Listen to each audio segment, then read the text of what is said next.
બિયારણ આપણે અને હર હર મહાદેવને ફરીથી આપણે એક નવા બ્લોગની અંદર બધાનું હાર્દિક સ્વાગત છે. કેમ છો બધા મજામાં? ને આપણે આવી ગયા છીએ આજ કપાસિયા સોંપવા.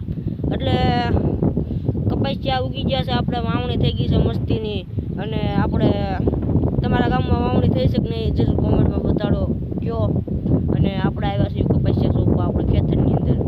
એટલે કપાસિયા થોડોક આપણે વિડીયો ઉતારવી, શોર્ટ ઉતારી લેવી આપણે થોડોક. અને આપણે કપાસિયા સોંપવા આવી ગયા છીએ.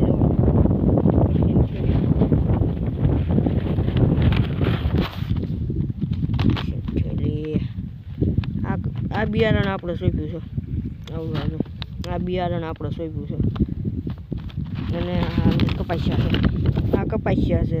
આ બિયારણ આપણે સોંપ્યું. અને હાલો આપણે હવે પાણી પીને હવે આપણે પાછા કપાસિયા સોંપવા મળીએ. અને આ કપાસિયા જો આ બધા ઉગી ગયા છે. એટલે હવે આપણે હર હર મહાદેવને આપણે આવી ગયા છીએ ઘેરે કપાસિયા સોંપીને. અને આપણો કેવો લાગ્યો બ્લોગ, આપણે ઘેર આવીને નાહી ધોઈ નાખ્યા છે. અને આપણે હવે આપણો બ્લોગ અહીંયા અંત કરવી છે. અને કેવો લાગ્યો અમારો બ્લોગ એ જરૂર કોમેન્ટમાંથી જણાવજો. અને મળીએ કાલ નવા બ્લોગ સાથે. ત્યાં સુધી બધાને બાય બાય. હર હર મહાદેવ.